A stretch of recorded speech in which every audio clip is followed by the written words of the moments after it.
Selamat sore teman-teman. Mohon maaf lahir dan batin. Semoga teman-teman di sini sudah menikmati liburan Lebaran dengan keluarganya masing-masing dan sudah siap untuk kembali ke bekerja lagi. Nah, saya ingin mengucapkan terima kasih kepada teman-teman yang setelah bergabung sama kita di live session hari ini. Karena hari ini kita akan membawa topik live session yang cukup menarik dengan Mr. Vic, founder dari Mindset Duet, mengenai cara cerdas mengelola pernikahan. Nah, untuk teman-teman yang sudah punya pasangan dan sudah mulai siap-siap menikah, topik ini pasti sangat menarik ya, juga sangat berguna. Yuk kita coba invite Mr. Vic dulu ya.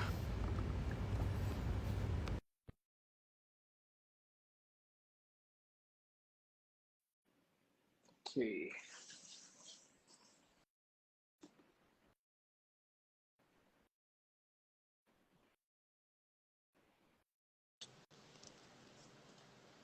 Halo. Halo, apa kabar? Baik. Apa kabar, Mr. Vic? Kabar baik. Tadi barusan gempa ya. Kerasa enggak di Jakarta? Wah, kayaknya nggak kerasa deh kalau Enggak kita. terasa. Jam 3:04 tadi. Di Surabaya sangat terasa. Wah, Iya. tapi Mr. Vic baik-baik saja ya, nggak ada yang ini kan. Enggak ada, puji Puji Tuhan. Tuhan besar, amin, amin. Oke, sip. Mr. Vic, gimana tuh Lebaran kemarin? Kurang lama atau gimana ya? Kayaknya kalau kita dikasih liburan kok selalu kurang lama ya. Selama apapun itu durasinya kayaknya kok bakalan kurang gitu ya. Iya, Sama betul, seperti betul. income-nya kita itu loh ya. Sama Benar seperti income sekali. kita. Kita income masih 1 digit, dibilang kurang. 2 digit, 10 juta, 15 juta, 20 juta, masih aja kurang. Jadi tentunya di situ pentingnya kita memiliki cara pandang yang lain terhadap everything, terhadap apapun itu. Jadi kalau kita sudah punya cara pandang yang benar, pola pikir yang benar, ya kita bisa jalani hidup ini dalam berbagai bidang, terutama ya keuangan, kehidupan, keluarga, apapun itu pasti akan lancar-lancar semuanya. Ya, betul. Mungkin kita bisa udah mulai ya, Mr. Vic, dengan pertanyaan pertama. Ya, Kan hari ini kita akan boleh. bahas soal cara cerdas mengelola dana pernikahan ya. Jadi untuk Mm-mm. pertanyaan pertama, bagaimana cara kita bisa menentukan anggaran pernikahan yang realistis bersama pasangan? Yang realistis Mhm. ya. Jadi gini, eh mungkin buat teman sobat Wealthy Hustler, saya mau ingatkan lagi ya, ketika kita ngomongin tentang Mhm. keuangan, ketika kita menentukan anggaran, itu kan selalu ada kaitannya dengan duit, dengan uang, dengan money.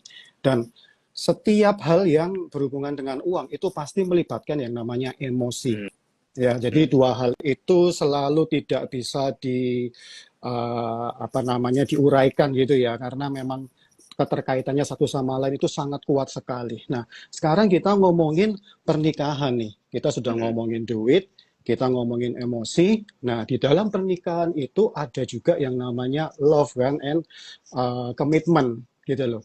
Jadi saya pikir kalau kita ngomongin anggaran pernikahan itu banyak sekali emosi yang akan teraduk-aduk di sana. Itu ini sorry, saya mau minta izin bentar. Boleh.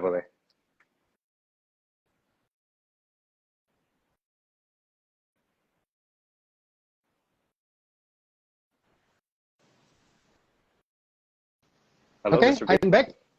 Oke, Ya, nice I'm to be back. back. Nah, iya, jadi kita tidak bisa tidak menghitung emosi, faktor emosi dan juga faktor love and commitment itu sendiri, gitu loh. Jadi cara menentukan anggaran pernikahan yang realistik bersama pasangan, nomor satu, saran saya adalah sebisa mungkin kita itu menemukan pasangan yang serasi, selaras dan seimbang dengan kita dulu. Itu poin number one-nya. Jadi kebanyakan gini ya, kebanyakan terutama kita kaum cowok gitu, kalau kita kepingin memikat memikat perhatian dari lawan jenis kita, kadangkala itu kita bisa tidak menjadi diri kita sendiri loh. Kadangkala kita kemampuannya sekian, tetapi karena kita punya kepentingan untuk memikat seseorang, jadi kita seolah-olah lifestyle kita itu jadi di atas gini. Lifestyle kita Betul. agak di atasnya, income-nya kita agak di atasnya. Dan kalau kita melakukan pendekatan dengan cara yang nggak benar seperti itu, saya yakin dan percaya ketika kita memulai relationship, during the relationship itu pasti juga kayaknya juga penuh dengan kepura-puraan, tidak ada Yap. keterbukaan seperti itu. Dan kalau dipaksa untuk dilanjutkan lagi ke pernikahan, ya kita semua pasti bisa tebak kira-kira ya, kira-kiranya gimana ya. Nah, jadi nomor satu, kalau kita mau menentukan anggaran pernikahan itu kita ini dengan asumsi kita dengan pasangan kita sudah ini ya, sudah punya cara pandang yang sama, pola pikir yang kurang lebih mirip gitu ya. Nomor satu kita harus bicarakan priority dulu. Tentukan prioritas yang penting itu apa, karena pernikahan ini saya sudah menikah by the way, jadi sudah melalui itu banyak sekali emosi yang terlibat ya, saya tadi sudah jelaskan, dan juga pernikahan ini tidak cuma dengan dua individu loh, tetapi dengan dua keluarga, apalagi kalau kita sudah melibatkan keluarga besar. Nah itu nanti banyak sekali kepala yang merasa punya hak untuk ngomong juga di sana. Jadi nomor satu kita harus tentukan priority dulu, kita harus terbuka antar dua keluarga ini maunya seperti apa dan dibicarakan dengan baik-baik gitu. Nomor satu itu dulu. Dan juga selain kita siapkan data priority itu meliputi seperti tempatnya, decoration, makanannya, fotografi, videografi, karena dengan kita punya pandangan yang pas gitu ya, nanti untuk budgetingnya kita bisa menyesuaikan dan tidak sampai over budget gitu. Jadi nomor satu priority dulu dengan keterbukaan. Nanti mau pestanya seperti apa? Karena kalau nggak tahu ya, kalau di Jakarta saya pikir lebih ini lagi ya biayanya. Kalau di Surabaya ya mungkin antar 100, 300, 500 juta itu sudah biasa kalau di sini gitu loh. Tinggal kitanya antar dua keluarga ini kita mau menentukan seperti apa gitu loh. Seperti apa? Mau level yang mana? Tentunya dengan level yang lebih tinggi, nanti konsekuensi yang kita harus jalani juga semakin besar tentunya. Ya, jadi nomor satu priority, nomor dua adalah flexibility. Ya, jadi teman-teman di sini ketika merencanakan anggaran pernikahan, sebisa mungkin itu besarkan toleransi kita gitu loh. Kita harus bisa fleksibel, baik itu terhadap pasangan kita, terutama ya nomor satu pasangan kita, keluarga kita sendiri, dan juga keluarga calon pasangan menikah kita nantinya.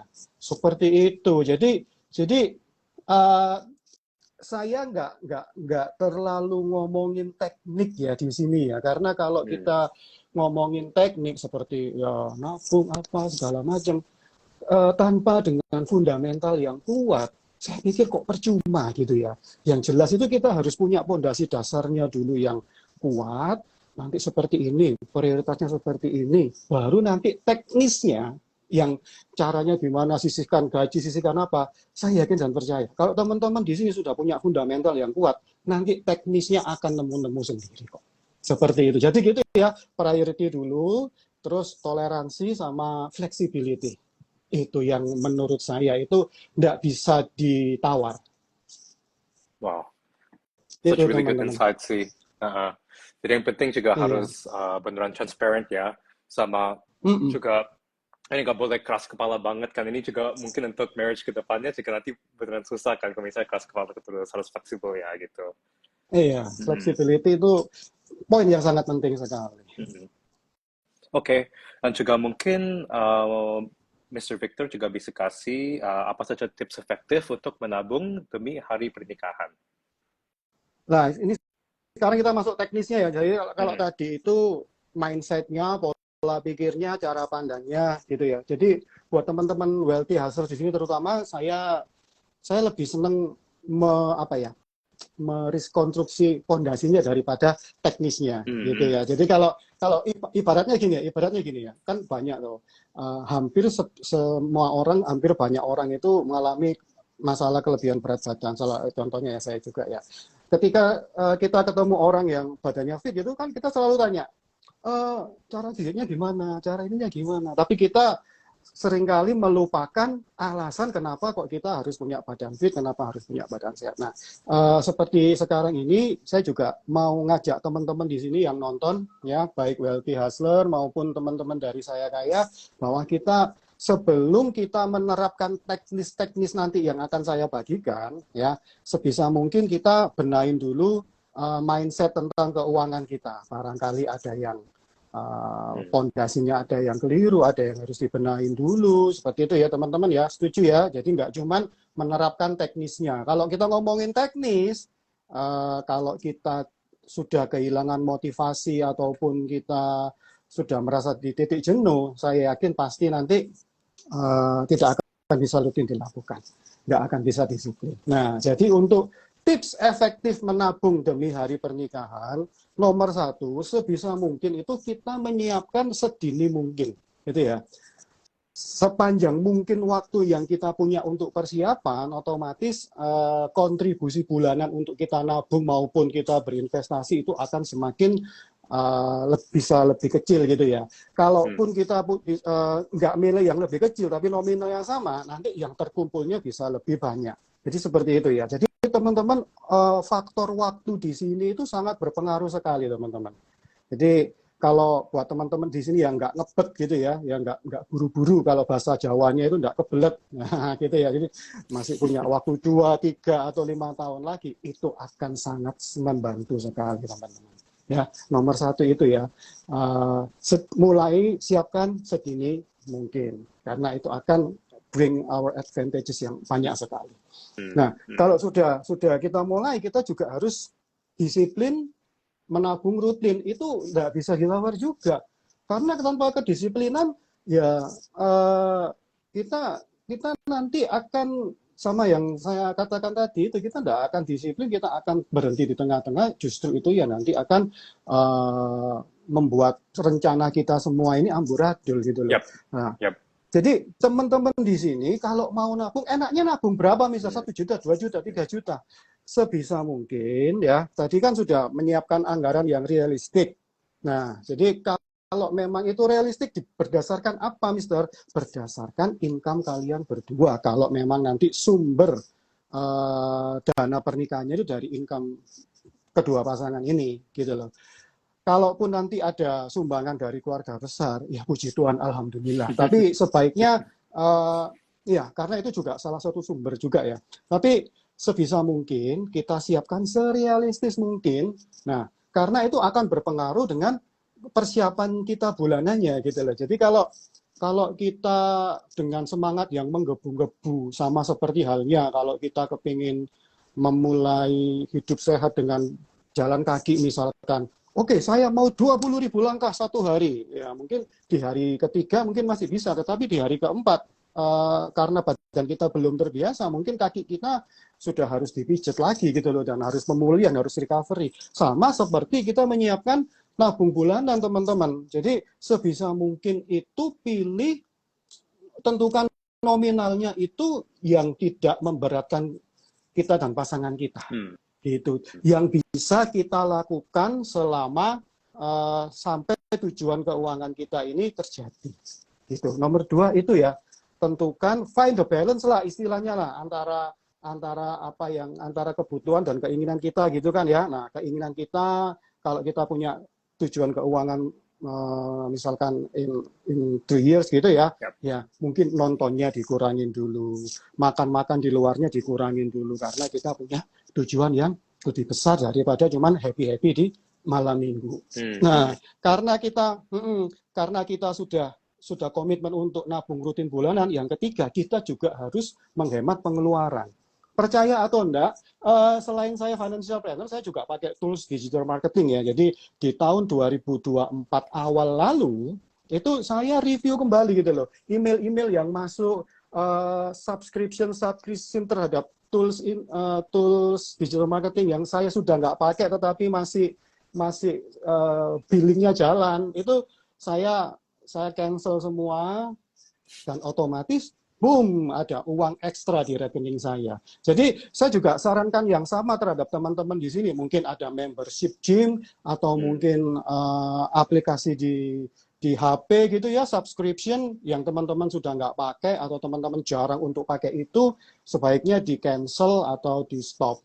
Jadi itu memang memang mungkin cuma beberapa puluh ribu atau beberapa ratus ribu sebulan teman-teman. Tapi kalau itu dikumpulkan setiap bulannya dalam 5 tahun ke depan, itu efeknya pasti sangat terasa sekali gitu loh. Apalagi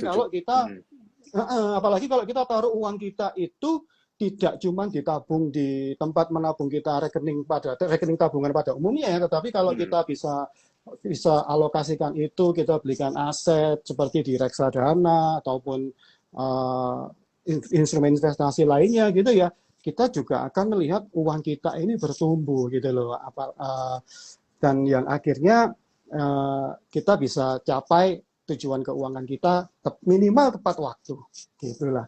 Jadi gitu ya. Jadi yang pertama nabungnya sejak dini, yang kedua yang rutin, yang sesuai kemampuan, yang tiga hemat pengeluaran. Kalau perlu ya teman-teman ya, kita bisa cari tambahan income. Tapi kalau cari tambahan income, ingat semua datang dengan konsekuensi. Jadi sanggupkah kita jalani konsekuensinya kalaupun kita mau jalan. Kalau saya selain financial planner kan saya juga digital marketing ya, saya melakukan personal branding di Instagram juga. Dari situ saya juga dapat penghasilan tambahan yang lain. Nah, teman-teman juga bisa sesuaikan dengan bidang yang teman-teman geluti sekarang ini. Sebisa mungkin yang masih berhubungan dengan bisnis atau kerjaan utama kita. Kalau saya kan financial planner ya, selain saya nanganin klien, saya juga bikin konten keuangan. Jadi seperti sambil menyelam minum air, peribahasa Indonesianya seperti itulah. Teman-teman di sini silakan cari core bisnis Anda apa, core pekerjaan Anda apa, cari kesempatan yang bisa mendatangkan pemasukan tambahan melalui bidang tersebut. Gitu sih. Wah.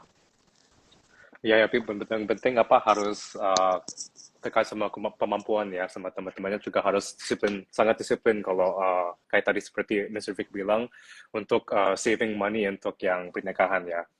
Nah, juga mungkin untuk terkait pertanyaan tadi, jika ada, bagaimana kita bisa mengelola hutang masing-masing sebelum menikah?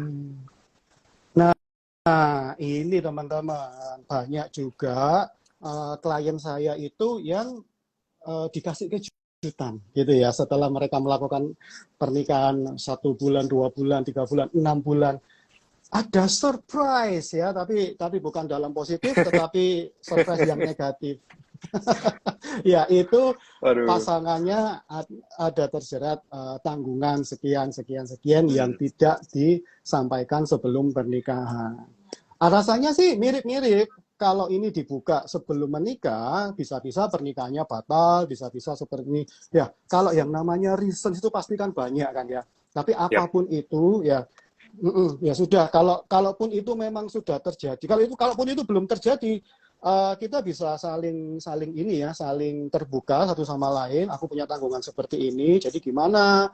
Kalau masih tetap mau menikah, apakah tetap kita di waktu tersebut, atau kalaupun kita butuh tambahan biaya gitu ya, karena kita selain merencanakan dana pernikahan juga harus melunasi hutang, jadi otomatis kita bisa mundurin lah biaya pernikahannya, atau bisa juga tetap menikah di KUA atau pemberkatan nikah di gereja, tetapi pestanya yang diundur. Itu juga salah satu opsi yang bisa dilakukan gitu loh. Jadi tidak melulu harus menikah terus langsung pestanya langsung dilakukan di hari yang sama. Tidak perlu seperti itu juga. Gitu ya. Nomor 1, transparansi. Kita sebagai suami istri itu harus nggak ada yang ditutupin gitu loh ya. Tidak ada yang disembunyikan satu sama lain sebisa mungkin Bapak Ibu Saudara, karena kalau kita sudah menjadi suami istri itu kan istilahnya seperti menjadi satu daging gitu ya, karena yang tadinya dua sudah menjadi satu gitu loh. Kalau sudah menjadi satu ya iya sebaiknya sudah tidak ada yang tertutupi lagi gitu loh ya. Jadi mulai terbuka satu sama lain, cari solusi sama-sama. Tetapi kalau memang sudah terlanjur seperti kasus klien saya tadi, ya mau ndak mau teman-teman, ketika sudah menikah mungkin untuk ini ya program untuk punya anaknya bisa diundur dulu, karena terus terang punya anak di zaman sekarang itu biayanya mahal sekali ya, mulai dari persalinannya, pendidikannya, vitaminnya, vaksinnya, apalagi semuanya zaman sekarang anak itu mahal gitu. Tapi ya tetap tergantung lifestyle yang kita pilih juga. Jadi gitu ya teman-teman ya, kalaupun memang sudah menikah, sebisa mungkin ditunda dulu anaknya, diselesaikan dulu utang-utangnya. Atau juga kalaupun utangnya tidak terlalu besar, ya enggak apa-apa. Jadi bisa sambil sekalian, nanti alokasinya itu bisa sambil ini dilakukan, yang sana juga dilakukan. Enggak apa-apa, evaluasi hutang juga perlu ya, karena tergantung hutangnya apa dulu. Kalau hutang KPR, ya saya pikir ya enggak apa-apa juga gitu loh, karena itu memang sudah ya saya pikir kalau loan ya, kita ngomongin loan, I think kalau kita sudah ambil loan itu kita sudah mikir jauh ke depan. Tapi kalau kita ngomongin debt seperti debt itu hutang konsumtif gitu ya. Kalaupun teman-teman tidak bisa mengurangi itu dengan cepat, paling enggak usah nambah hutang konsumtif yang baru. Minimal itu deh. Minimal jangan sampai nambah hutang konsumtif yang baru. Kalaupun teman-teman nggak bisa, Mister, aku pengeluaranku lebih tinggi daripada pemasukan. Nah, kalaupun sampai hal itu terjadi, Anda terpaksa harus hutang, mungkin ini sudah waktunya kita untuk review kembali pilihan lifestyle kita, gitu loh. Karena pengeluaran kita itu erat kaitannya dengan pilihan lifestyle yang kita pilih, gitu loh. Semakin tinggi lifestyle-nya kita, pengeluarannya pun semakin tinggi juga. Betul gitu sekali. ya teman-teman ya. Jadi iya, jadi sebisa mungkin kalau ada debt diselesaikan, karena biasanya kalau debt itu bunganya tinggi ya, utang-utang kartu kredit biasanya ya itu bunganya tinggi. Jadi sebisa mungkin di get rid of it gitu ya secepat mungkin. Ya, selesaikan dulu ya. Oke. Dan juga mungkin menurut Mr. Vic, apakah penting untuk memiliki rekening bersama setelah menikah? Dan kalau iya, kenapa? Sebenarnya kalau kita ngomongin personal finance itu sangat personal ya teman-teman ya, jadi tidak ada tolak ukur yang seharusnya gini, kalau gini berarti kamu salah, kalau gitu berarti kamu nggak benar, nggak ada. Jadi apapun keputusan yang kita lakukan itu saya yakin dan percaya itu memang yang terbaik buat kita semua gitu ya. Jadi kalau soal rekening bersama gitu ya, beberapa orang memang lebih suka untuk sendiri-sendiri. Tetapi kalau saran saya, sebaiknya ada joint account gitu ya. Jadi supaya kita berdua itu bisa sama-sama saling berkolaborasi, saling berkontribusi gitu loh. Karena enak gitu ya. Dengan adanya rekening bersama, pengelolaan keuangan itu bisa jadi lebih mudah gitu loh. Kita bisa lebih efisien, tidak harus salah satu orang yang menjadi kunci untuk melakukan pembayaran tagihan gitu loh. Jadi bisa dibagi. Oke, kalau untuk bills ini tagihan rumah mungkin yang suami, atau untuk tagihan yang groceries gitu yang istri gitu ya, bisa dibagi gitu. Jadi kalau dengan dibagi seperti itu, kemungkinan kita untuk kelewatan bayar tagihan internet atau bayar tagihan yang lain itu jadi lebih kecil gitu ya. Dan juga dengan adanya rekening bersama, transparansi finansial itu juga akan semakin nyata gitu ya. Karena ingat loh, kalian ini sudah bukan dua lagi tapi sudah menjadi satu. Jadi transparansi itu sangat penting sekali. Dan juga ini yang lebih mungkin ini salah satu hal yang penting ya. Karena kalau ada saling kasih kontribusi untuk handle keuangan, itu seolah-olah suami dan istri itu punya kesetaraan finansial gitu loh. Oh, aku punya peran, suamiku punya peran, istriku punya peran. Jadi mereka berdua itu saling kayak menjalani rumah tangga ini as a team. Gitu loh. Bukan seperti ya, you know what I'm saying ya. Jadi bukan seperti oh kalau saya ini suami saya enggak. Jadi memang satu individu ini punya otoritas tertentu di bidang tertentu, sementara individu lain punya otoritas di bidang tertentu yang lain. Gitu ya teman-teman ya. Jadi saya yakin dan percaya dengan adanya transparansi finansial ini akan bisa mengurangi pertengkaran rumah tangga, terutama yang berhubungan dengan keuangan. Coba sih teman-teman di sini ya yang sering bertengkar gara-gara keuangan di rumah tangga, coba kasih like dong di sini. Ya, semoga ada banyak ya.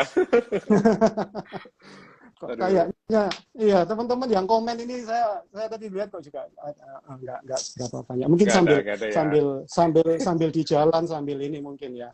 Mungkin boleh kasih komen, kasih like gitu ya teman-teman ya, supaya kita ini bisa tahu bahwa teman-teman ini juga ikut nyimak. Kita nggak cuma berdua aja, tapi kita dilihat sama 36 orang lainnya.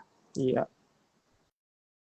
Nah juga mungkin apakah ada strategi khusus dalam berinvestasi untuk pasangan yang baru atau pasangan yang mau menikah?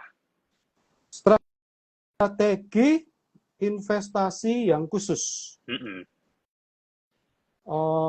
Yang nomor satu sih gini ya, teman-teman pastikan ya ini entah menikah atau enggak, yang pasti kalau nomor satu itu kita harus tahu profil risiko kita teman-teman.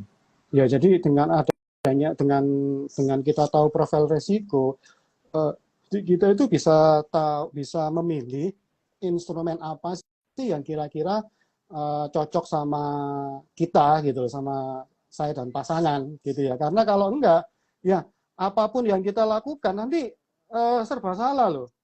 Kalau kita enggak nguasain apa yang namanya itu kalau kita enggak nguasain instrumen keuangannya kita gitu ya teman-teman ya. Jadi nomor satu profil risiko.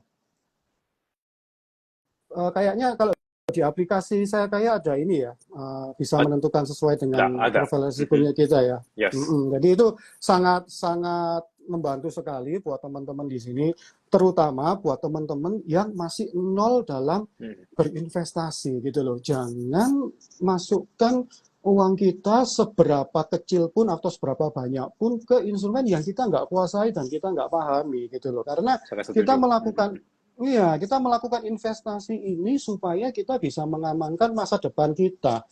Jangan sampai dengan kita berinvestasi, karena kita tidak terbiasa dengan fluktuasi, itu nanti kita bisa, kalau kita tidur malam jadi kepikiran, aduh gimana ya nilai asetku kok turun gitu ya, atau aduh gimana ini gini. Apalagi kalau kita masuk yang baru-baru ini yang lagi ngetren gitu ya, yang nggak ada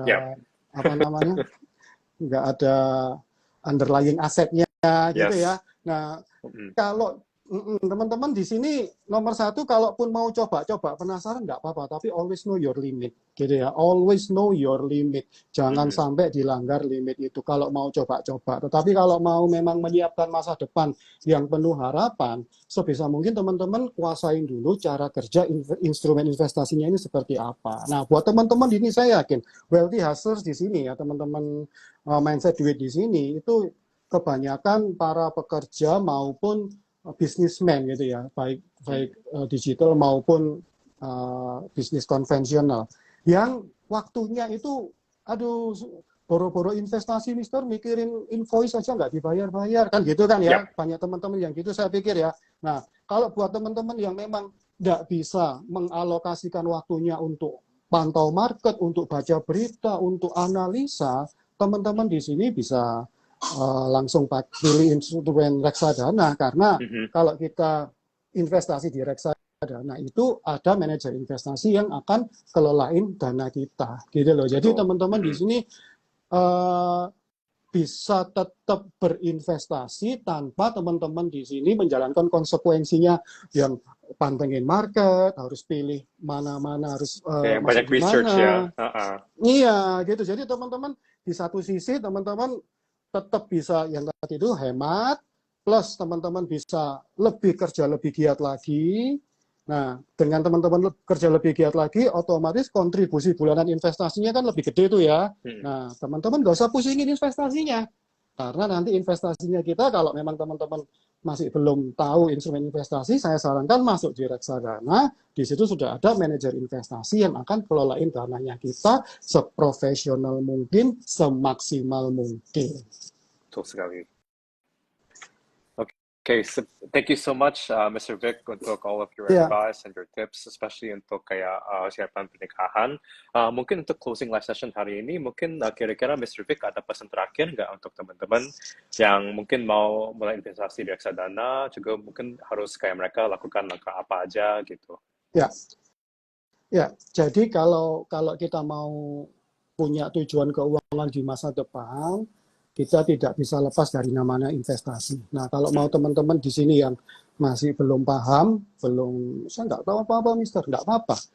Jangan investasikan sejumlah besar dulu gitu loh. Karena di Saya Kaya pun teman-teman bisa investasi mulai dengan dana yang sangat-sangat minim, 100.000 pun bisa gitu loh. Jadi intinya itu bukan kita tunggu kita ready baru kita action, tetapi kita action dulu sambil kita meredikan diri kita, gitu ya. Jadi jangan tunggu ready dulu, karena kalau tunggu ready dulu Anda sudah kehilangan waktu, gitu loh. Waktu yang sudah berjalan ini tidak bisa kita kembalikan lagi, gitu ya.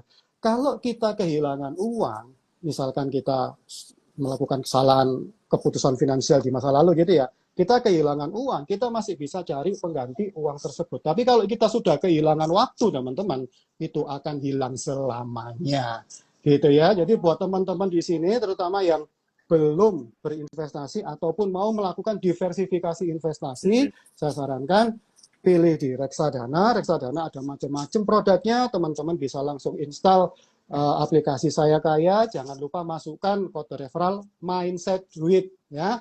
Masukkan kode referral Mindset Duit, di sana teman-teman akan menemukan banyak sekali instrumen investasi reksadana ya yang kalian bisa cocokkan sesuai dengan profil risiko kalian masing-masing. Okay.